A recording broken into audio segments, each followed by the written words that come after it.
So now that we're kind of started on this business clinic and we're making sure we understand what that's all about, let's talk about what my presentation is today, which is the 7 sales compensation plans mistakes that hurt revenue. My name is Sean O'Shaughnessy, and I am a fractional VP of sales. I help companies solve their sales problems. One of the things I fix more often than not are the compensation plans. And I've found that there are 7 mistakes that are not frequent, but they're not uncommon for companies to make, that will affect whether they are successful in driving the right behavior with the salespeople at the right time. So let's kind of dig in. What are those 7 biggest mistakes? So I'm going to list them right here, talk about them a little bit, and then I'm going to talk about a lot about how do you create a compensation plan that avoids these mistakes. So the 7 biggest mistakes. Number 1, not gaining support and buy-in for your plan.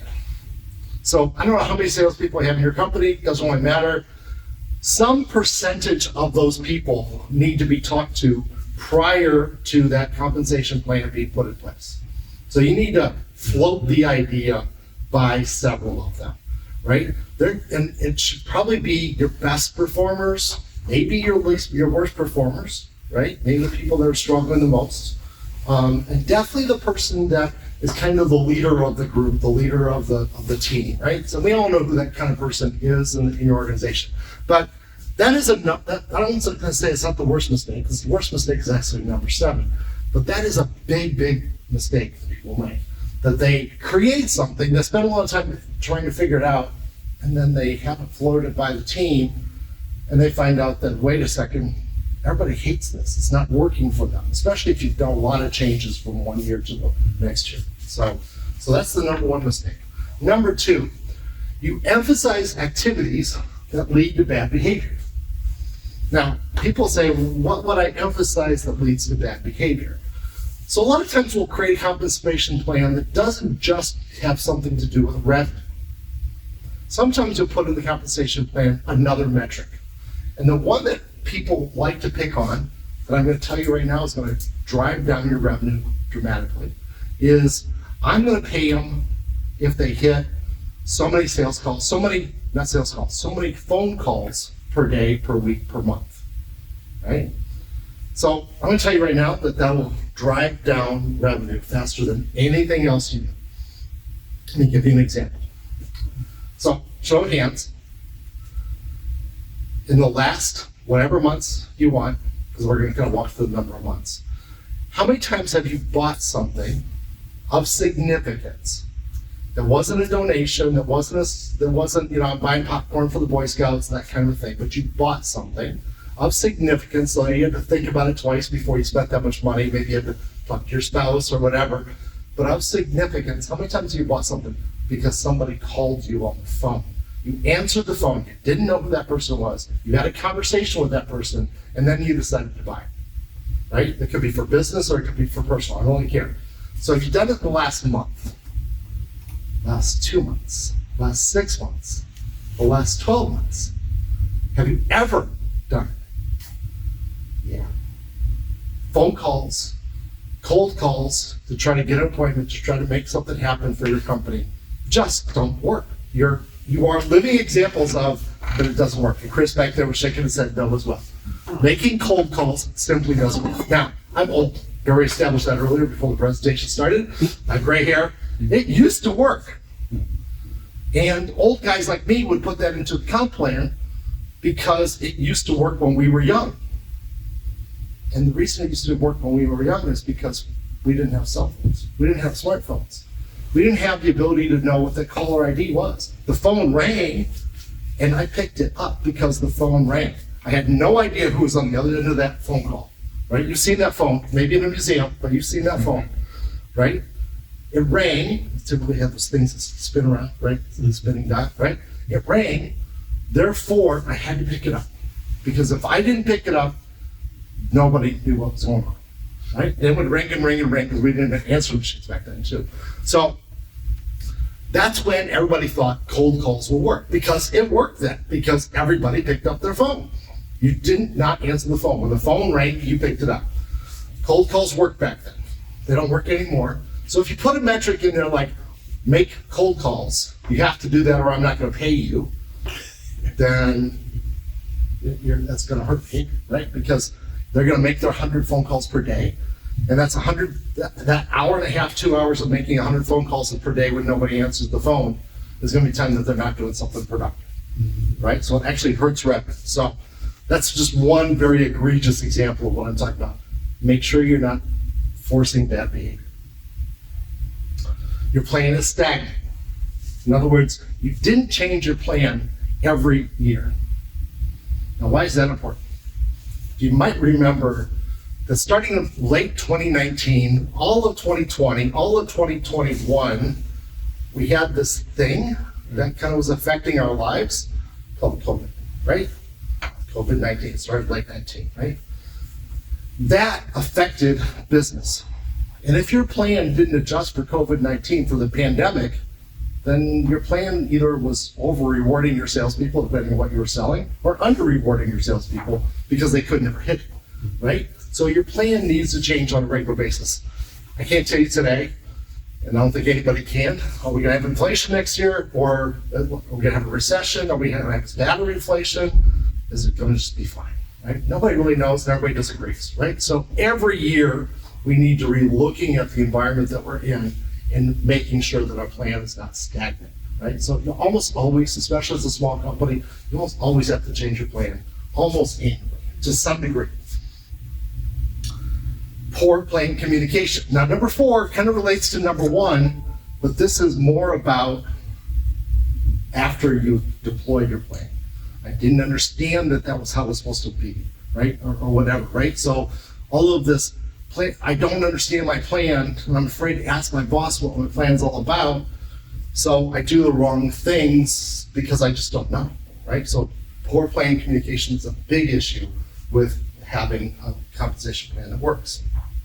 Number 5, not having a clear link between individual performance and company performance. It's a big issue. The company really wants you to sell this thing, whatever it is that you make, right? Whatever your company provides, that is incredibly profitable, but takes 7 months to sell, right? And they want you to have a 2-month sales cycle, but it takes 7 months to sell that really profitable thing. Company performance, company goals are not aligned with individual performance, right? So that's as an example. So that's another mistake that I see a lot. And there is a lack of balance between salary and variable. And I'm going to talk about this one a lot later on. So I'm not going to talk about it all right now. So let's just hold that one off because I'm going to talk about this one a lot. And the biggest, number 1 issue that I hear is you didn't keep your word. As an executive in your company, as the owner of the small company, you lied to your salespeople. You said, here's my compensation plan for you. Go out and sell, go out, blow it out, and somebody does. And they go, oh, I can't pay that much money, right? So what happens? That basically means that from that point on, that salesperson that just got their compensation cut because they blew out their number and the owner said, nope, I'm not paying you that much. That salesperson is disgruntled from that point on. Disgruntled people tell other people, right? They tell them at the bar, they tell them at the fitness place, whatever, right? Other people find out that you didn't keep your word. That takes a year, 2 years, 10 years to overcome. Don't work for that company. They'll screw you. You do really well, they're going to screw you, right? You don't do well, they'll pay you. But if you do well, they're going to take your money away, right? They're going to cap you out, and they're not going to tell you they're going to change at the last minute. They're going to, right? So not keeping your word is something that is the worst mistake that small businesses make. It's really, really bad. So I've talked about the 7 mistakes. Now let's talk about how to make a really good plan. So terminology first. A few terms. Base pay. Base pay is what you get paid as a salesperson without any revenue production conversation, right? So this is just what you're going to make. We'll talk about how much you should have and all the rest in a little bit. But base pay, what the salesperson makes regardless of revenue. Variable pay, what the salesperson makes based on revenue or some other metric that we're tracking, right? Doesn't have to be revenue. I said that up there. On target earnings, OTE. It's a very, very common acronym you'll see in ads for salespeople, what is your OTE? On target. At 100% of quota, you'll be making this much money. And that is your variable plus your base. So at 100% of quota. Commission rate is the amount paid per transaction. It doesn't have to be the same throughout the entire year, but it's the commission rate. It is the rate that you're going to pay that salesperson for whatever you're doing. So if it's number of phone calls, number of emails, whatever, that's the commission rate. MBO is managed by objective. So that is where I say, if you do this, if you close 5 new clients, I'm going to give you a bonus of $5,000 or whatever, right? So MBO. So I'm making something up that's not necessarily revenue oriented, not necessarily about money for coming into the company, but instead I'm making something up about a goal for the company or for that team or for that individual, and then I give a bonus or spiff or whatever for that person. So that's MBO. And accelerators, and I don't talk about decelerators because I'm going to talk about that in a little bit, but accelerators are increased commission rate after some type of a milestone. The milestone could be the end of the year, the quota, or it could be partial quotas in between. So we can have different milestones along the way. We're going to change the commission rate. And that's why I say for commission rate, doesn't have to be the same commission rate all the way through the year. In fact, I'm going to tell you, the best compensation plans don't have the same commission rate all through the year. They actually don't. So it's actually a really good thing. But I'm also going to say there's no silver bullet sense. People often ask me, so just tell me what I need to do to be successful. I go, I can't do that. It's not that I'm lying, it's not that I'm holding anything back, but there is no silver bullet in sales. It's all just a lot of hard work and being smart. So, but I'm going to give you a couple guidelines and best practices, but not hard and fast rules. So, the first thing you have to do when you come up with your compensation plan for your company is you have to understand your business. And I'll be honest, a lot of companies just don't understand their business, right? So it's not unbelievable for me not to have good answers here. But where does your revenue come from? How many customers do you have? Does that change? Does your revenue always come from the same 100 customers? Or does it never come from an existing customer? And either answer is fine for any given company, but it makes a difference in how we're going to think about our compensation plan. What's the customer and product mix needed to meet the growth goals? Right? How many customers do we have to close in order to hit the company goals? How many products do we have to sell? Do we not need to sell some products? Do we have to sell some products to meet those goals? How does your team effectively sell to the targets that need to be closed? Right? So is it best if they are face-to-face with them? Is it best that it's going to take 6 months and we're going to have engineering involved and 14 other people involved? Or is it all going to be over the phone? Right? All of those things matter in how we're going to do our compensation. And then, how long is your typical selling cycle? Now, I want to tell you that typical selling cycle is not your sales cycle. It's really your buying cycle plus your sales cycle, which is the selling cycle. I know I'm using some words that have to be explained a little bit. Let me put it to you this way. Let's say you're going to buy a car. So I like to use analogies that are about personal interactions with buying things. So you buy a car. What's the first thing you do? You're going to drive down the road. Oh, I like that car. That's a sharp-looking car. You drive down the road, just find out another car. I like that car, right? So start to think, well, what cars do I like? What does it have to look like? I like SUVs, I like trucks, whatever. So you start to pick out the ones you like on the road or when you're in the parking lot. Say, I like that one. Oh, that one's ugly. I'm never going to buy that. Right? It's the one with the rodents in it. I won't ever buy that car. Anyway, so you figure out what you like and what you don't like. Then you talk to the significant other in your life. You say, I'm thinking I need a new car.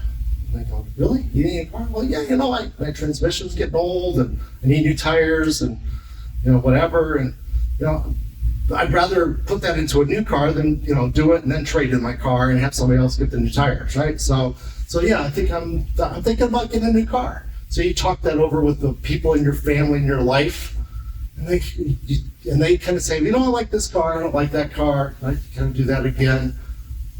But you haven't bought anything. In fact, no car dealer, no car salesperson even thinks you are buying a car yet. But you're buying a car in your head. This is the buying cycle. You're going through this process of trying to figure out, should I buy a car? And if I did, what kind of car am I going to buy?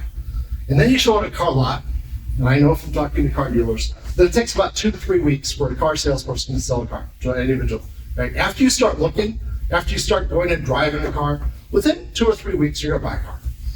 So they think their selling cycle is 2 to 3 weeks.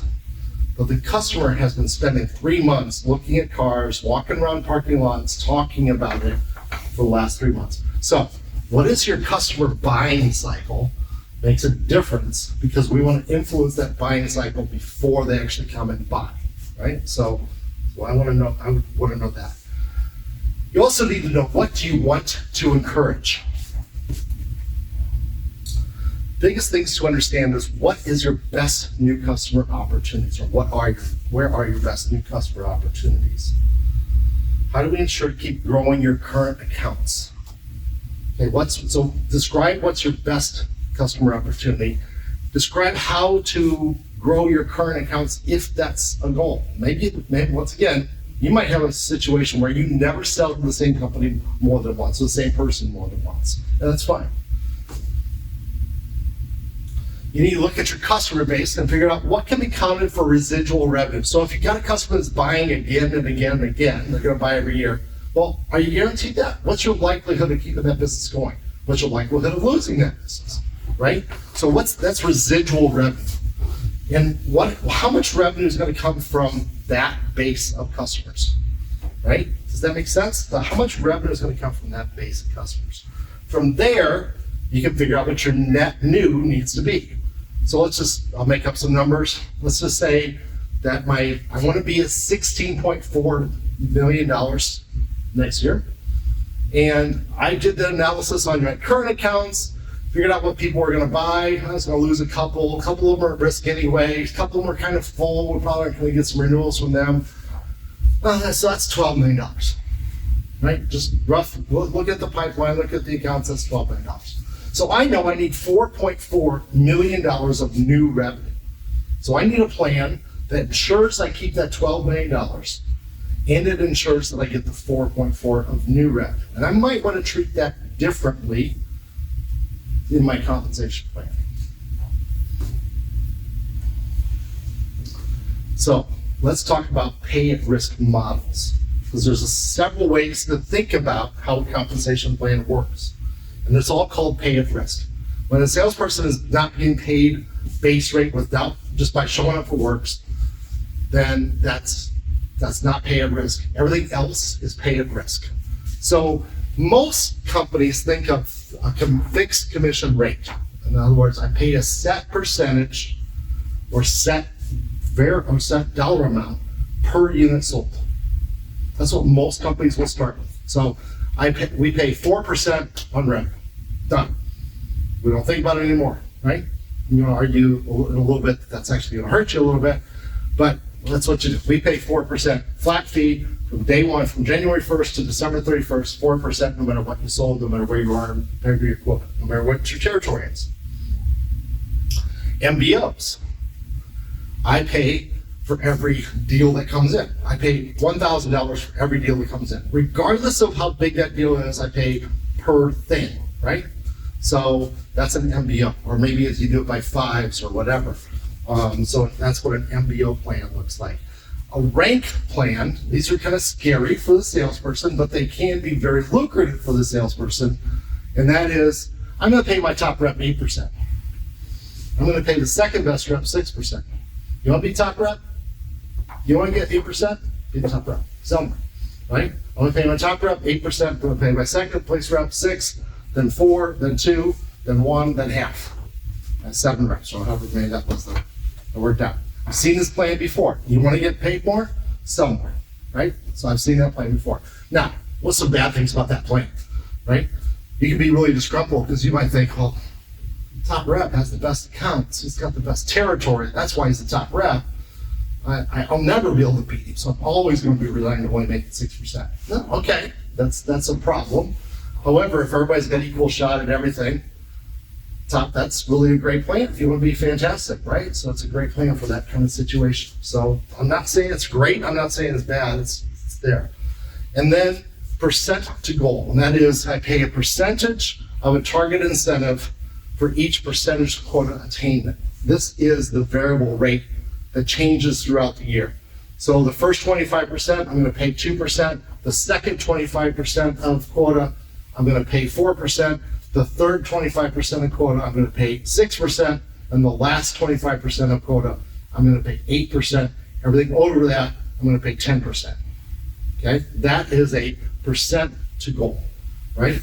And this is what I think is the most effective plan for motivating good behavior. We'll talk a little bit about some numbers here in a little bit.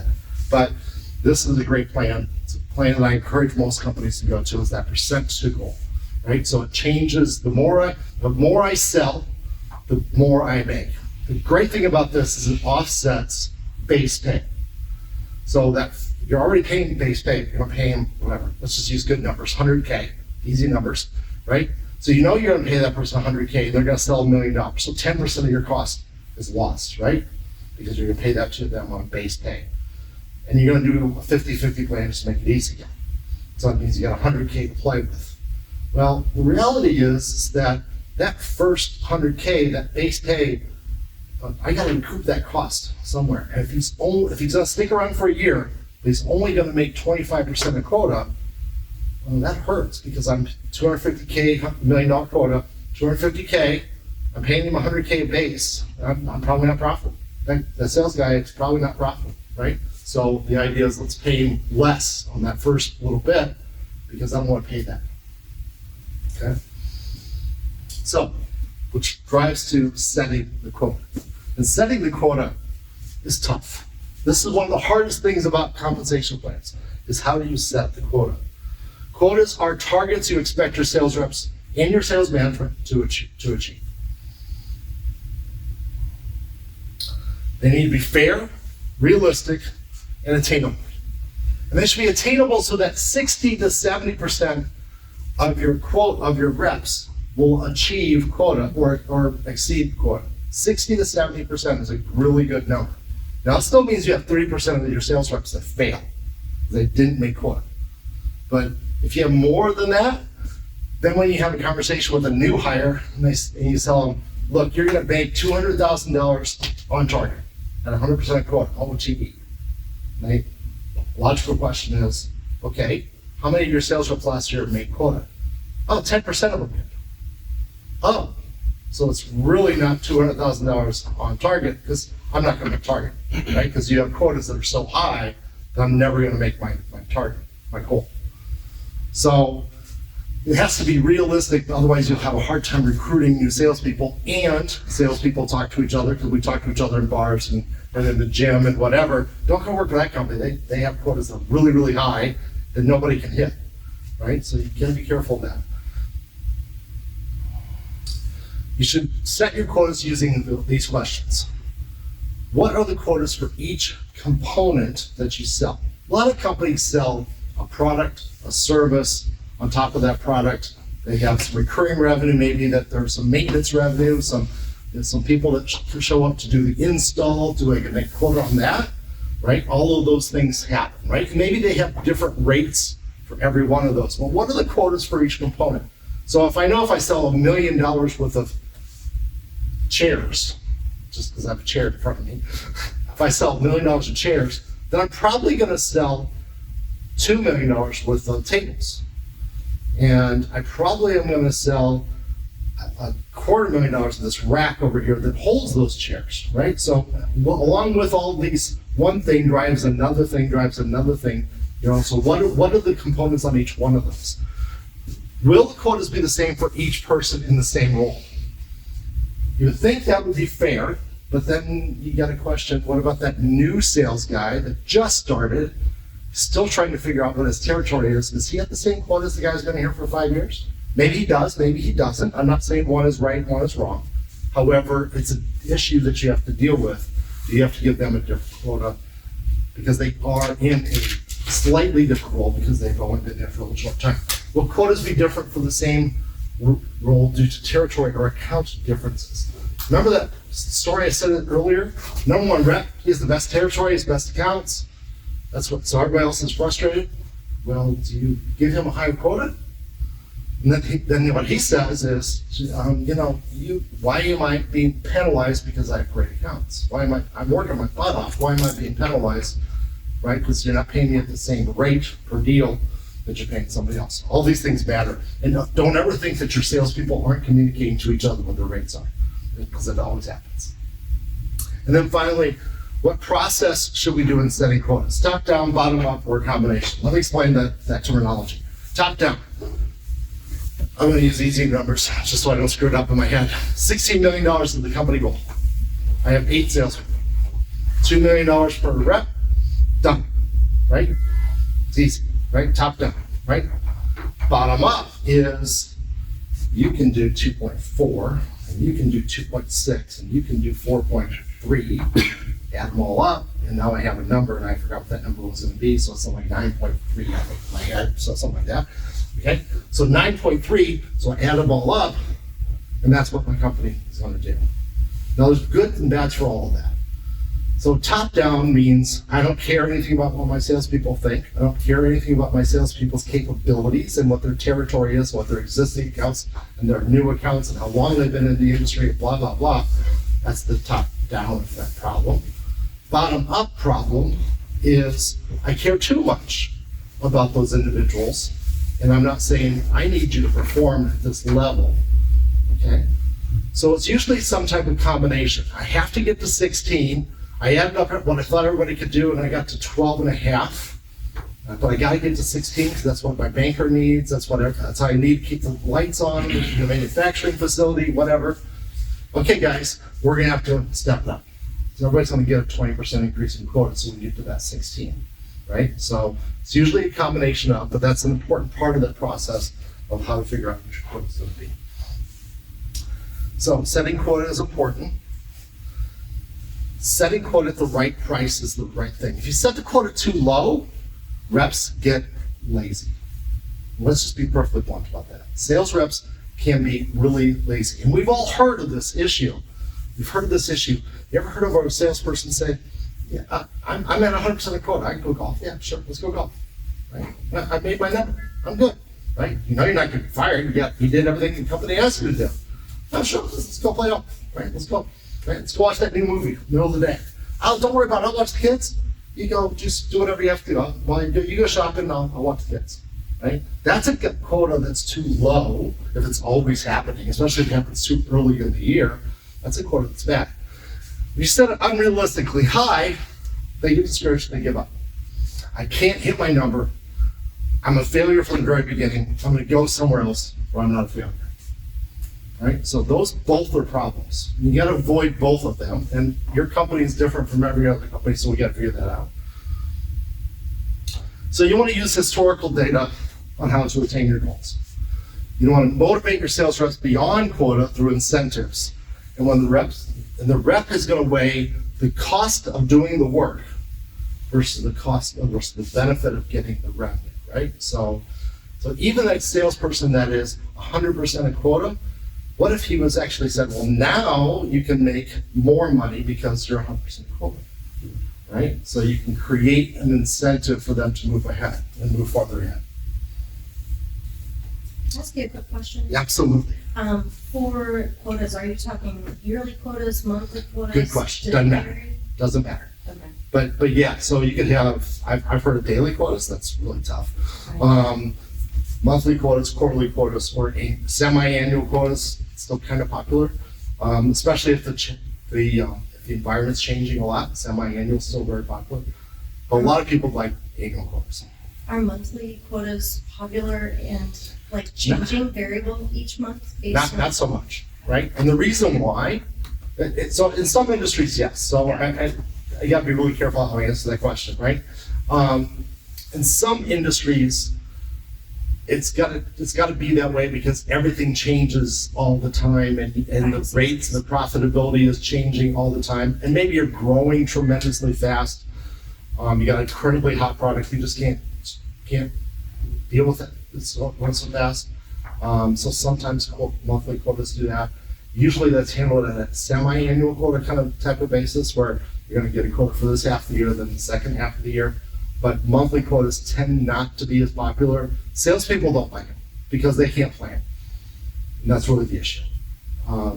Salespeople say, gee, I don't know how much I'm going to make in 4 months. That hurts, right? So they can't plan. They can't, there's too much lack of comfort there. So salespeople don't like them. Management tends to like it because then they can change it. But it goes back to keeping your word, that very first mistake. So if you're doing it because once we get to a certain point, I'm going to make it really tough for them to make their number, then they don't like that, right? So you have to be careful if you're going to change it too frequently. Okay? Good question. Thank you. Not for this moment, but go back 3 years ago. We all get into COVID, you get a couple months in, and obviously the world's changed. Right. Are you going to address at some point, like when you have one of those seismic shifts, and how do you work with the team to do that, or is that? So I wasn't going to, but I'll be happy to talk about it. So hopefully we don't have that situation happen in the short term, right? Again, because that's painful. So that was a situation where companies had to make a decision, how much do you value your salespeople? So you could say to your salespeople, yeah, tough luck, right? You're not gonna make your quota. There's no way you're gonna make your quota because we can't sell any product, but we're taking it on the chin too, because we're the company, right? We're taking it on the chin, we're not getting that revenue. But tough luck, right? That's the job you signed up for. Gee, all you people that are just on pure salary, you're fine, right? All you people that have a variable portion of your salary, you signed up for that job, right? So there are companies that have said that in the past. That is a painful thing to say, and salespeople remember that they got treated like a second-class citizen compared to the people that were on pure salary. Which, by the way, the person making that decision, the CFO, is probably on pure salary with maybe a bonus at the end of the year, right? So the CFO says, man, tough luck, right?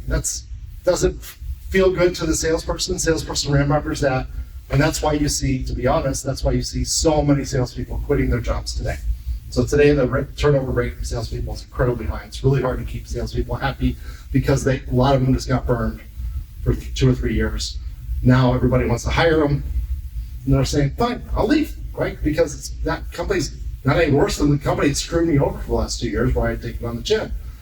Some companies probably went too far.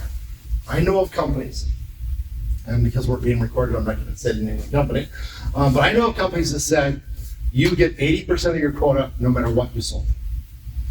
Right? Now that was a company with some pretty deep pockets. It's a public corporation, the one that I'm thinking of said that. But yeah, you get 80% of your revenue, of your compensation, no matter what you sold. Now if you sold more than 80%, we're going to pay you according to your plan. But you get 80% no matter what. Now, I know what happened to that company. Their salespeople went golfing. Right? Because their salespeople were highly compensated. They are getting 80% of the revenue. They're like, I was probably only going to get 85% of my number anyway because I'm not that good of a sales guy. And so he's like, I'll go golf. That sounds great, right? Especially since I didn't have to go to the office every day, right? So I could be working remotely. So you got to be careful on this flip side of those guarantees, right? And to make it for an entire year, which is what that company did, that was probably a mistake. They probably should have said, this month, okay, things are not better, so we'll keep on going. Now things are getting better, we're going to knock that down. They probably should have gone to a monthly quota kind of a system in that situation. So let's just hope we don't have to deal with that again, because it's not a good situation every way around, right? Company's not bringing in the revenue. Now you got to pay more for your salespeople to just drive down the profitability in the company. That's not a good thing. Did I answer your question? Okay, good. So, guiding principles. Most of the variable pay should be based on individual achievement. Now, it's possible that you have enough salespeople on your team that you might have 10, 15 people on your team, and you might say, you know what? I'm going to pay on the whole number for the whole company, right? So everybody gets paid the same, okay? You might think that's a really good idea. It's really fair, right? But then you go, well, wait a second. I'm the top rep, right? And that guy over there, he can't do anything. He's drinking coffee all day. Well, I can't deal with that, right? So that's an unfair situation for that person, right? So by paying them on individual achievement, you hold them accountable for the things that they can control. I can control how much I go out there and sell. compared to my peers. Placing an individual pay at risk based on a team results in them not be seen as fair and increases the turnover of your team. So it almost always comes back and saying, I want to be fair to everybody, and somebody thinks it's not fair. Because if everybody gets paid for it, and then somebody's going to feel like that's not fair. It doesn't reward somebody from going above and beyond, which is what you want in sales. You want people to work really hard. But team bonuses do work. But they typically work as an incentive or a reward. We have a brand new product. Hey guys, if we could get 5 of these sold this year, because it's a brand new thing, I don't care who does it, you're all going to get a bonus. So then it's a teamwork kind of thing, right? So it's not their primary income, but it's a team bonus based on some incentive, some contest, something, some new product goal, some introduction of a new product or whatever. That works. That works pretty well. So it's not a bad thing. Typically it's done as an MBO where if we get this, then I'm going to give you this kind of money. You have to remember though that the company has to be less than the sum of its parts. And this is where, you talk to a management person, a management coach person, now the company is bigger than the sum of its parts, not for sales, not for revenue, right? It has to be less than the sum of its parts. Let me explain what I mean. You need a cushion between the company goal and the sales rep's goal. The worst thing you can have happen is, I think I say this in a further bullet, so I'm just going to talk about it. The worst thing you have happen is all my sales reps made their number, and I had to lay people off because we didn't make our number as a company. The sum of the parts, so I talked before about the 8 salespeople, $2 million a piece, let's just keep that one because it's easy, that equals $16 million. But my company goal is $18 million, right? I could have literally everybody make their number, and I'm going to miss my $18 million company goal by $2 million. And that means what? Do I have to lay people off? Do I have to not buy new equipment for the factory? What's the downside of only doing 60? Because that's what you ask your salespeople to do, right? So your company has to be less than the sum. It allows a buffer to also take care of rep turnover. Salespeople leave. All employees leave. Salespeople probably leave more often than anything else. So it allows you to say, salesperson A left, Larry left, I hired Joe. Joe's brand new. He's still learning, right? He's not going to hit the same production rate that Larry hit. Larry left. We're sorry to see Larry go. Have a good life. Good luck to you. Joe, we're going to help you as much as possible, but you're never going to make up in a short amount of time. You're not going to make it out, right? So you need that buffer so that the company doesn't get hurt and you can still not lay people off. The best plans have the sum of the quotas being about 5 to 10, probably not much more than 10, higher than the company's needs. So if I add up all the salespeople, $16 million, 8 salespeople, $2 million a piece, $16 million, my quota for the company, my goal for the company should be in the 14.5 to 15 range. So 10 to 15% less than that $16 million, right? Because now, if everybody hits their quota, the company is doing great. We throw a big party and we close the place down and take everybody to the Bahamas for a weekend, for the whole company, right? So we're not gonna do that, of course, but we could, because now we're doing great, right? Because everybody achieved. But 1 or 2 could miss, and the company's still fine. We're still paying our bills, everybody got paid, nobody got laid off, we didn't have to cancel any projects, that kind of thing, right? So it needs to be less. The sum of the company has to be less than the sum of its parts. Once again, you never want to be in a situation where all the reps make quota and you didn't as a company. As a company leader, you don't want to be in that Good situation. question. If you don't mind going back, it's actually the slide previous, but you mentioned the variable comp piece. Yeah. And individual performance versus team performance. Yeah. And in a really small business where your salespeople also wear some other hats Yeah, occasionally, right, like sure. helping with technical service or being in the field and servicing equipment and so forth. Maybe it's their account, maybe it's their colleague's account, their other sales reps' account. What percentage do you see most often, or would you recommend the overall variable comp, what percentage would be individual based versus overall company? Good question. You're a good question. I would like to say at least 50% Yeah. is tied to your own individual, what you did. Mhm.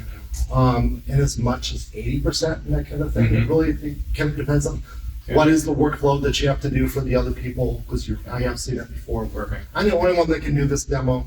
I'm the Right. only one that knows this product. Right, So I'm gonna have to help everybody and do my Right. stuff, right, right? okay. That player coach model, I'll tell you, is really tough to do because he's like, do I sell or do I help? Do I sell or do I help, right? So that's really a tough model, Okay. but it's reality, especially in a smaller Yeah. company. Okay. Does that help? Yeah, great. Okay. Said at the beginning, this is mistake number 6. And that is a proper balance between salary and variable comp. Now I'm gonna put them all on, at least the range. And you can see what they all are. So I'm gonna tell you right now, right off the beginning, that an equal base and variable pay, 50-50, is the best method. Okay, but it doesn't mean you have to be the best method. Right? Because there's issues that are with every single company that prevent you from being that way. So let's talk about the extremes and why they're good and why they're bad, and then we'll talk about the range between them, right? So let's do the bottom one. No base, all variable pay. Now, I talked about that earlier. That's that car sales guy, right? Not always, not 100% of the cases, but a lot of times car salespeople, no base pay, all variable. If they don't hunt and kill, they don't eat. It's as simple as that, right? It's a very common model in a consumer-led, short sales cycle kind of a model, right? But it has to be consumer-led with a great product, cars, great product, right? You know you're gonna sell some cars, right? Even if you don't have the right one for everybody, you're gonna sell some cars. So it's a great product. It's a product that the quality of the product does not impact the salesperson per se, right? So yes, we can argue that BMW is not as good as a General Motors, not as good as a Mazda or whatever. I haven't had that conversation. But in general, somebody who likes Mazdas is going to buy a Mazda or whatever.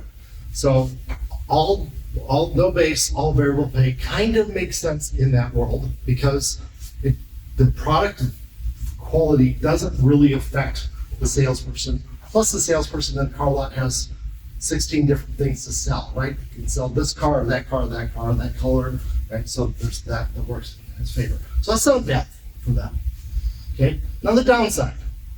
The downside is, you ever see a car sales guy, and they'll say, well, I'm on the same team as the other guy. And that may be true, because they may actually have some shared quotas, some shared numbers that they have to do. But the reality is you get very little help from one person to the next. Like the question you just asked, right?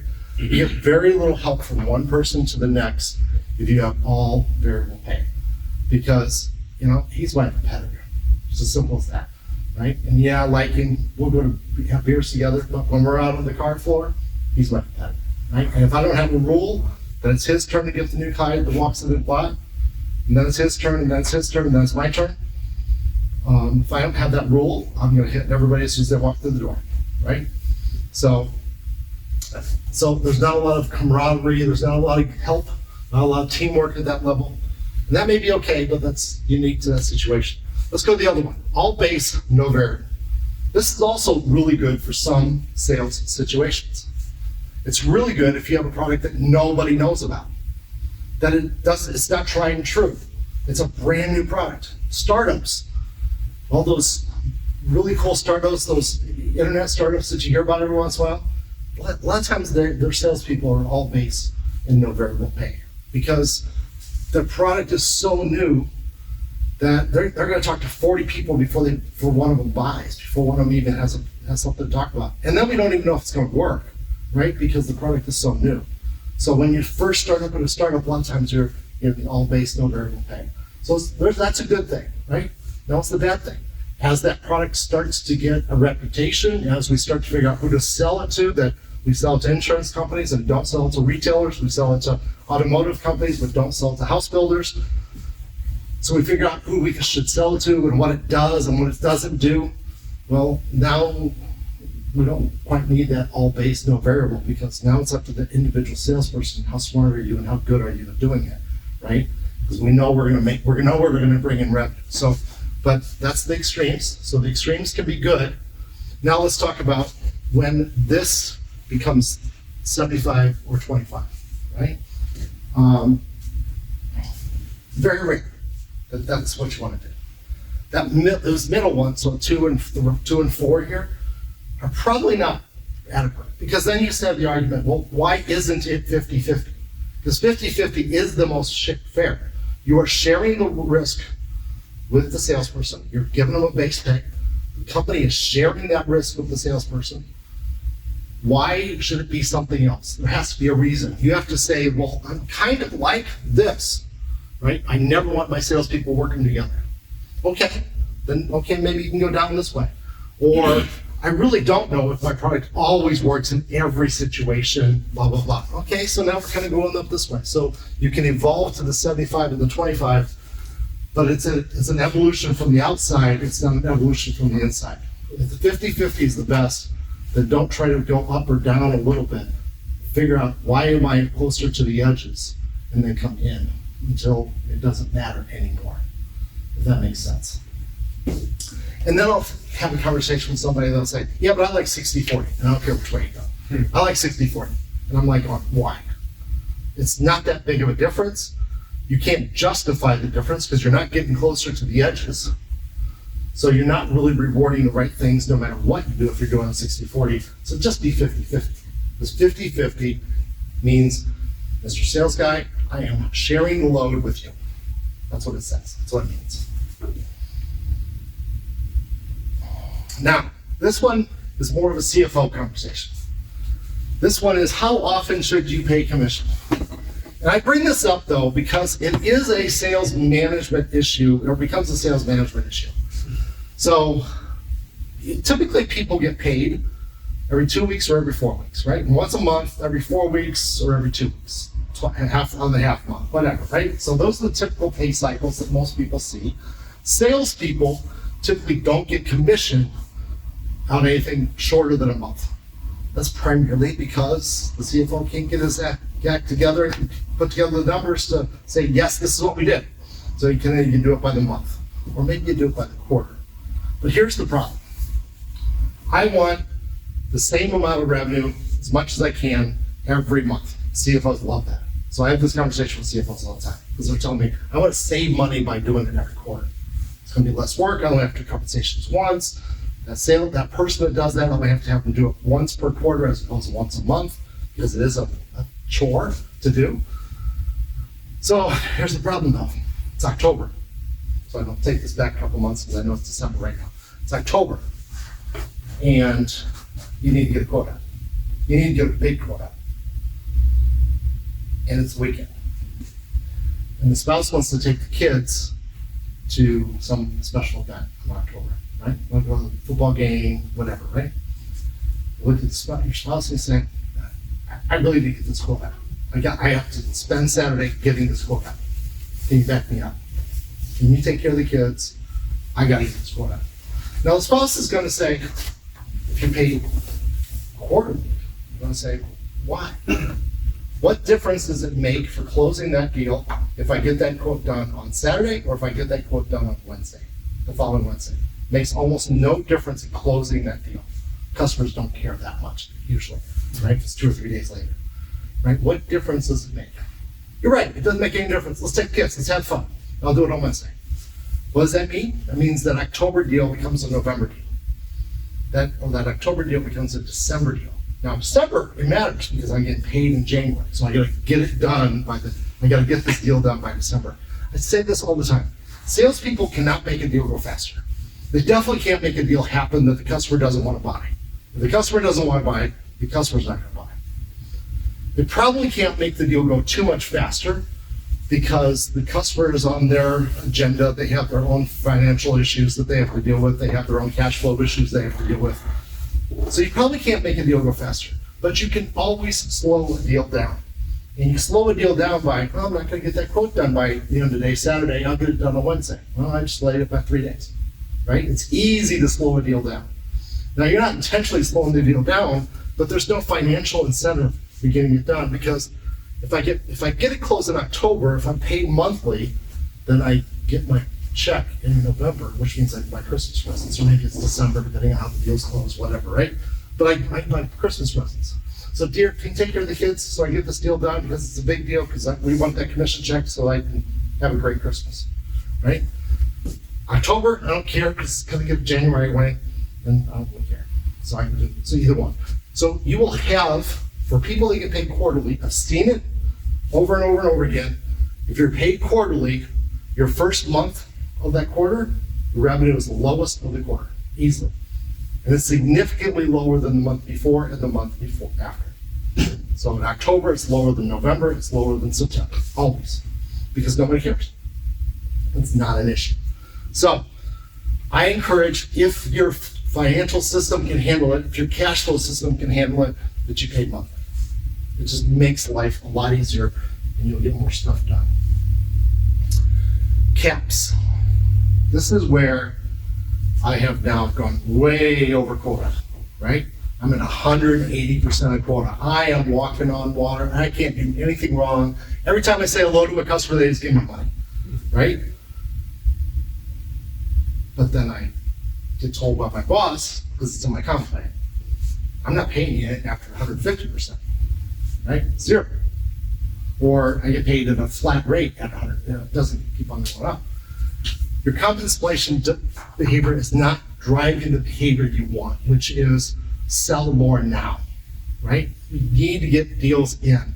You need to make them happen. The only thing that's better with age is wine and cheese. Everything else gets worse with age. And some wine doesn't get better, and some cheese doesn't get better, so, right? So you need to align your goals so that it's okay to make more money. And I'm going to show you an example of this in a second, but it's really important to think about this. The caps are bad, accelerators are good. So let's talk about accelerators drive top performance. And that's really what we want. We want all of our salespeople to sell as much as they possibly can. Sales reps slow down once they stop making extra money. It's been proven, it's been shown over and over again, just don't do it. They may even save some of their revenue for next year. Remember, a rep can slow a deal down. Always, it's easy to do. I've done it before. It's easy to do. I just don't give them the quote. I literally can, I'll get it to you. I'm sorry, I'm really, really busy, right? Or I got to check with Jerry, and Jerry's out on vacation, right? They can tell anything to a customer. I can slow a rep down. I can slow a deal down easily. So how do you avoid the pattern? You avoid the pattern by, first of all, you have to make higher tiers as revenue goes along, and you have to understand that that's going to actually boost your performance of your company, not just the performance of that salesperson. Never think of that money as being wasted money. It's an incentive that drives behavior, because if that sales guy hits gold and then starts driving a Mercedes to work, everybody else sees that. In fact, it's not uncommon for me to take my sales reps while we're out doing sales calls. I'm riding shotgun, I'm riding the passenger seat. I say, we got some time, let's swing into the car dealer. Right? And I always make sure it's a really nice car dealer. I'll be in the Lexus lot, I'll be in the Mercedes lot. You look good in that car. You really do. Debt is a good thing for salespeople, let's be honest. So let me give you an example. I have 4 examples on this chart. So this is a 50-50 plan, and just to make it easy, it's $100,000 base, $100,000 variable. Okay, that's the quote. Okay, just to make it easy. Okay, so you're at 75% of plan. Am I still on camera? I probably should. Right. You're at 75% of plan, right? Your base is 100K, so you're gonna pay that no matter what. So that meant the base was now 6.67 of the cost of that, of what you sold. So you sold whatever you sold, it's 6.67. I'm sorry, it's based on $1 million. I'm sorry, I should have said that. So it's 100,000. Your variable is 50-50 plan still, but your variable is, you're only at 75%, so you're not making as much. So your total OTE is $175,000 because you're 75% of plan, 100, whatever that number is. It's 11.67% is the cost of that salesperson's compensation at that level. Okay? Now, I'm at 100% of plan. I'm at 100% of plan. You notice that my cost is 10% for that salesperson. So we can now establish that somebody who doesn't make their full number, 75%, is actually more expensive for the company than somebody who makes their number. Right? Because that's what we want. We build our budgets off of that. Okay. So we don't want to be below plan. But what if we're 150% without the accelerator? So let's just say nothing happens, nothing changes after you get your plan, after you get to 100%. Well, you still got 100%, but now we're at 150%, so now our cost of our base is only a third, 3.33%. Cost of the variable is only 5%, because that's the rate that we're at, and we got paid $150,000 for a total of $250,000. So the guy's making good money because he made more, and our profit's 8.33%. Or the cost, I'm sorry, not the profit. The cost of the salesperson is 8.33% and 150%. So the much better than we see over there at that rate, much better than we see if the guy didn't make his number at all. So it showed that that's a good thing. However, let's look at 150% with an accelerator, 20% accelerator. So it's a 20%. So this number's the same because we're still at 100% there. This number comes up, so it's even, so it's 5.67 versus 5%. This turns into 9% versus 8.3%. Remember I talked about that shared 50-50 plan is a shared cost between, it's a shared reward as well. Because remember, at 100%, if the guy would have stopped at 100% of plan, he would have cost the company 10%. But with a big variable, with a big accelerator, 20% accelerator, he's only costing 9%. He's still the company is making another percentage point. So instead of making 91% profit after paying the salesperson, they're at 91%. Sure, it would have been at 91.67 here. But the cost difference is almost negligible to the company. The company's still making much more money. The sales rep's making more money, and so it's a better incentive. Go out and sell. Go out and make more money. Go out and have that accelerator hit. So accelerators create something that is an incentive for doing more and working harder and not quitting when you hit 100%. Because at 100%, you're only at 10%. So you make more money if you get sold more. Now, they also do something else. It's called a cliff. A lot of people don't like when people talk about cliffs. The cliffs are important. And let's talk about this a little bit. Remember wine and cheese?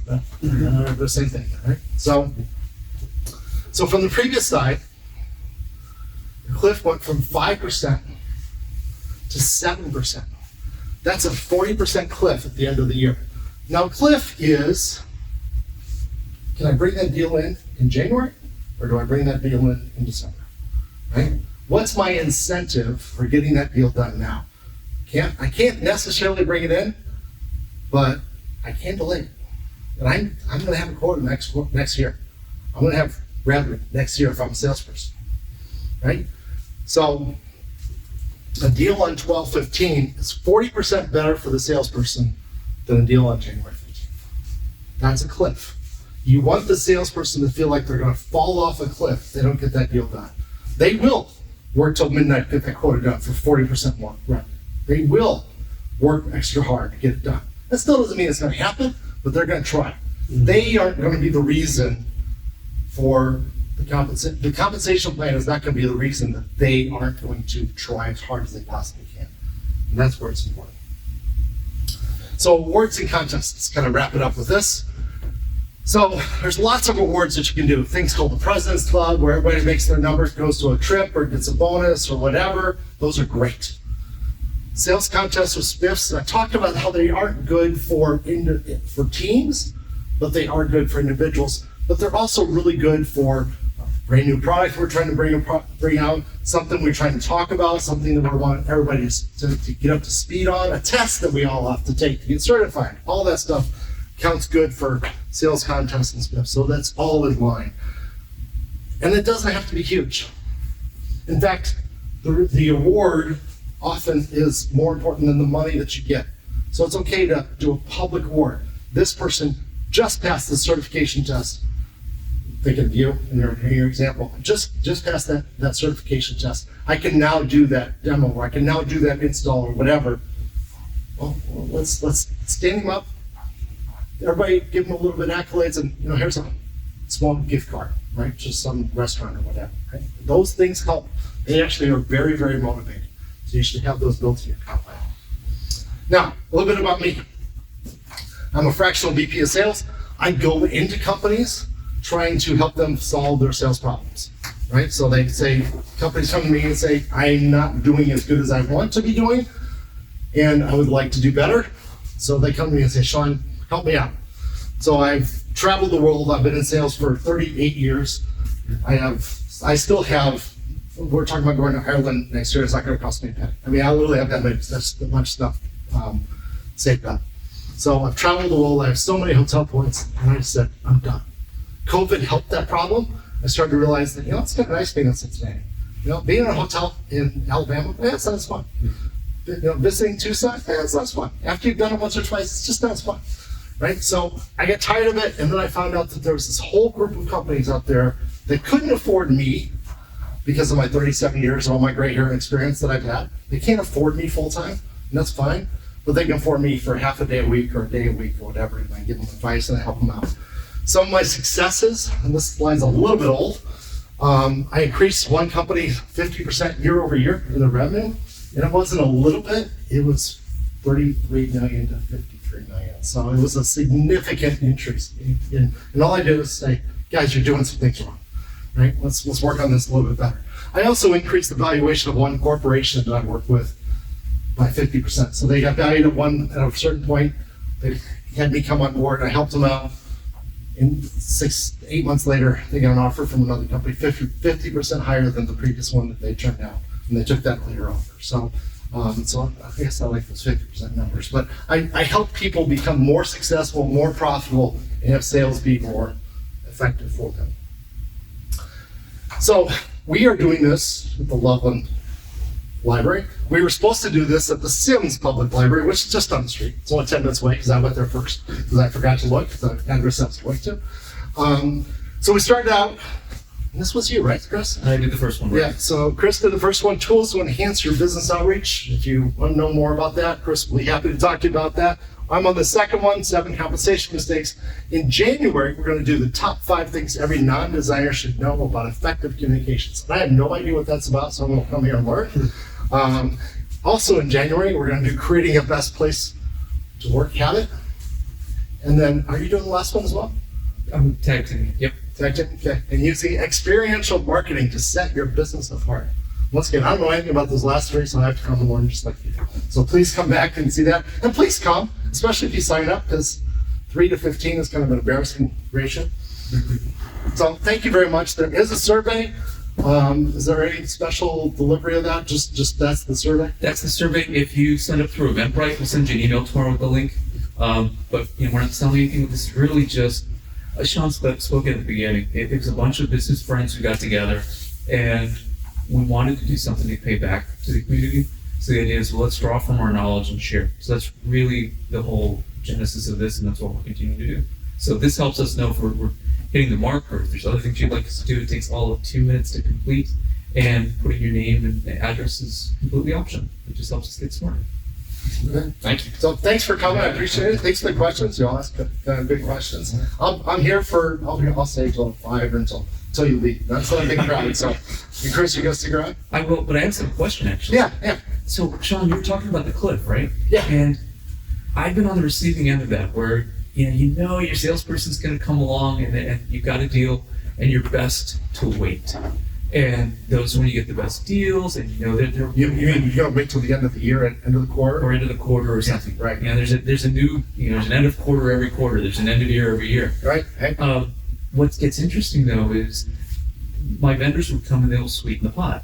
So in the back of my head, I know these dynamics are happening. I understand their quotas. I don't know what it is, but I know there's a quota. And their behavior is leading me to believe that there is something in it for them. Right. So how do you as a sales leader then also, because this gets fairly complicated, I think, in your head of, well, there's the percentage, the extra money, the cliff, if you will. They're going to throw incentives out, so there's additional dollars here. And so I can imagine some pretty complicated formulas to figure out, like, really how profitable is the company. Right. Because there's once or twice where I'm like, man, is this really good for the company that we're buying from? This salesperson, certainly. But the company, are they really making the best deal? Because everything that they're throwing at us to get the deal across the finish line. So how do you manage that? So most companies worry about their top line more than they worry about their bottom line, right? So it's just a fact of life, right? When the CFO of Procter & Gamble talks about his numbers for the year, yes, he says this is what our net profit's gonna be, but he talks about what his gross profit is first, right? So most companies worry about their top line and they'll figure out their bottom line later, right? So that's just the reality of life. And so I usually say, don't worry about it too much because we're worried about our top line, right? That's the number one thing. You're also trying to get a customer because customers that become customers continue to be customers, right? So I know I'm saying that kind of weird, but I think you get the idea. The idea is simply, very, very simply, once you're a customer, I have a better chance of you becoming a customer again and again and again. And yes, I trained you to wait till the end of the year. I got that, right? And I came from software. That's primarily what I sold for most of my career. It was a big deal for us because, you know what? Our cost was zero. For an additional one, our cost was zero, right? It cost nothing. Back when I used to ship a CD, it cost nothing for that CD, essentially. It cost $1 to make that CD. And then the last 15 years of my career, I didn't even have to ship you anything. I just had to send you a license, right? Just had to send you a key that you typed in, and all of a sudden you were good, right? So a lot of times that's what's driving it. But there's also other things that drive that issue as well that customers don't always realize. That if I'm selling a physical product, well, maybe the cost of holding it in the warehouse adds up too, right? So, I got to get it out of the warehouse because I do have a new model coming, or I do have a new order coming from China that's coming in, right? So there's that issue that has to be played as well. Yes, you do have to manage your bottom line. If you work with me, if you talk to me for any length of time, I'm going to say something to the effect of discounts are bad. Don't ever give a discount. And I would suggest that it's the end of the year. Look, I want to get that deal done. Yes, I'm going to sweeten the pot, but I'm not going to sweeten the pot very much because discounts are bad. Discounts hurt your bottom line a big deal. And that's a whole different, that's a future business planning conversation. Discounts are bad, right? And I would actually tell most companies that unless you're in the software industry, don't do it. It's really, really bad for your profitability. So discounts are bad. So I still, it's okay though, because I'm going to pay more to that sales rep, but that sales rep is trying to make a number and he's trying to be successful, and it's okay because success breeds success. So if I, as a sales manager, as long as I'm still making the profit goals that I'm supposed to make at that deal, that's a good thing because I want that salesperson to be overly successful. I want him walking around pounding his chest. I want him saying, look at me, look what I did. And I want his spouse to say, hey, you did this last year. I want it again next year, right? Because as good of a sales manager as I am, I'm nothing compared to a spouse. Because the spouse can drive revenue better than anybody else, right? Does that help? It does. I'm sorry? What? Chevy Chase knows that very well. Exactly. It's all about the spouse, right? It is. It's all about the spouse. We got a question regarding the 50-50 split being Yeah. a recommendation. So what recommendation would you give for a small business that has previously been 100% salary Okay. and now shifting to this variable commission or bonus plan, whatever it might be, making that 50-50 split from 100% salary? I think That's a big lift. it's a big, yeah. It's a big so, lift. so what would be your recommendations for, working our way to that stage? What are some things to consider, be on the lookout for, responses from sales reps of what you would expect to hear from them as a pushback, et cetera? So I would talk about what happens when you beat your number, right? Because that's really the advantage there. So the idea of having accelerators, and I guess I didn't spend enough time talking about this and I should have, having this idea of the first quarter you're paying this rate, the second quarter you're paying this rate, so that in the third or fourth quarter, you're actually being paid more, right? And just be honest with the salesperson that we are trying to incentivize sales professionals, not product professionals, right? Sales professionals. We want you to be great at sales because I can teach any salesperson any product. No, I say that any is a big word, you know, and obviously there's some people that just can't learn whatever, right? But most salespeople, if they are really good, they'll learn a new product, new industry, like that. 3 or 4 months, they know it. They know all the competitors, they know the target message, they know who to talk to. They may not know every detail about how to get that thing working. That's okay, because most customers don't either, and they don't really care during the sales process, right? So a sales professional, though, takes 3, 5, 10 years to get really, really good at sales, right? So just say, look, we're trying to create sales professionals, and sales professionals want to have a variable. So if we want to recruit, if we want to grow, we're going to bring in people that are used to getting paid a variable. So we have to get the company used to doing a variable compensation. But I'm going to tell you right now, don't go from 100%. No, I'm not planning on it. Yeah, that's too much. That's too big of a lift. Yeah. You know, try to do it in increments. Communicate to them a lot. Communication is important. Communicate to a lot. Why are we doing this? We want sales professionals. We want you to make more money. We want you to do the things that salespeople do. Salespeople bring in big deals, right? And we want to incent you to do that. That's why I would. Communication is really important if you're trying to change that culture. Sure. Yeah. I have a question. Yeah. So I work in a tech startup SaaS space. Okay. And one of the newer things is going global, right? Right. And so from a salary compensation standpoint, what is your experience, if you have any, on changing all of that based on the location that the salesperson is in, and then obviously some of the ramifications that come from the fact that, you know, there's a big push towards salary transparency and Yep. all of that. What Yep. best practices? I Yep. can tell you the horror stories. Right? So what I would suggest, well, so first of all, even though the world is a global marketplace, if you have to, it depends on how you have to interact with your customer, right? So if you're only interacting with your customer via electronic communications, then where that person is doesn't matter that much as long as they can grammatically correct in that country, correctly communicate, right? Yeah.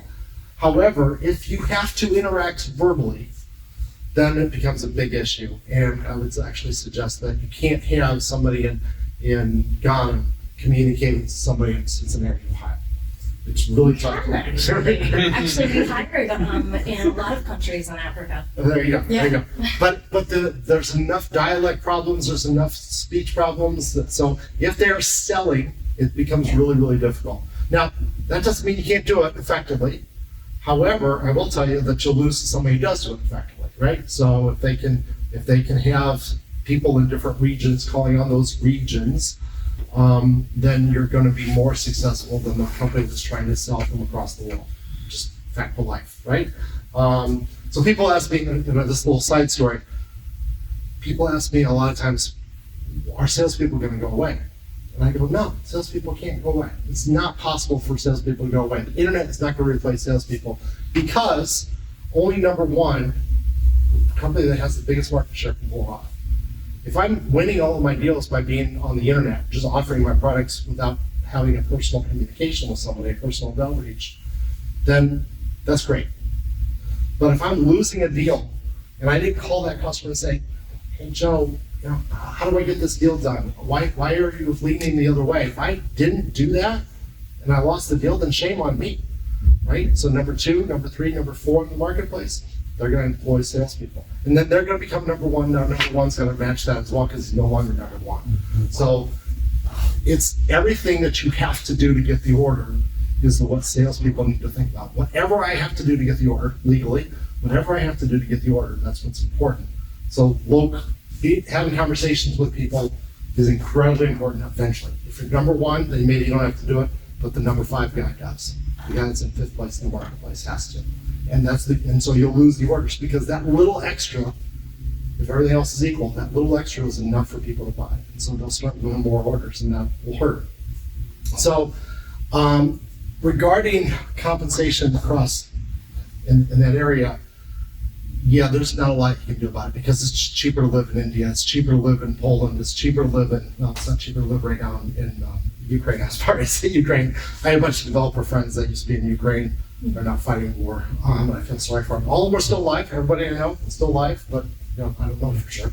But they're fighting a war, right? So it's cheaper to live in certain areas. So yes, you can do all those things and you can be effective, and people can work weird hours so that they can call in the United States. The United States is still the number one market for just about every product on the planet. But it's an issue. It's definitely an issue, and you just have to deal with it. The fact that they're cheaper, they're going to have more salespeople in there, and that's perfectly fine. I mean, is it just common to just do like a percentage? Like, so what I did was looked at the cost of living in the area that I was Sure. hiring and Yeah. just did a percentage decrease. Is Yeah, that- it's also a little bit of competition, right? So yes, there's the cost of living issue, but it's also what's the going rate in that city, Right. For people that are equipped to do that, Sure. that can have that multi-language capability and all the rest, right? So you may have to be a little higher than just cost of living, just because they need some skills that maybe aren't common in those other areas. But yeah, you could do somebody in India or Philippines, and they have great language skills. They learn English when they're kids. They learn it at school. It's barely English; it's the second language in some of those countries, right? It's the first language. So yeah, you just have to do, what do I need to do to acquire somebody? Well, I can hire somebody for $25K there. That same person is $75K here. Sorry, we're going to have it for $25K. Just back to life, right? As long as you're still being effective, right? And that's the number one thing is, are you still meeting your growth goals and your customer happiness goals? Just a really quick, that's an interesting question that you posed. But let me bring it in a little closer just to the United States. So, let's suppose you get somebody in Cincinnati versus somebody who's in New York or LA where you've got a higher cost of living. So you're managing a national sales force. Is it acceptable to Yes. say that, hey, we're going to pay you differently? Yeah, that's totally acceptable. It happens all the time. And definitely in the United States, it happens all the time. Less of an issue now that we can work and live everywhere. Right. With the exception of most companies still sell at least partially one-on-one, right? So they still have to interact at least partially one-on-one. But with Zoom and other tools like that, you make a lot of sales calls just by doing Zoom, right? So yeah, it's becoming an issue, but it is going to, salespeople that are effective are finding that they're going to lose their COLA increases, right? Their cost of living increases in those other cities, and that's fine, right? It's back to life. You get to live somewhere else, then okay. Anybody else? Well, this has been great. Thank you very much. You want to turn off the video and we'll just come chit chat or whatever?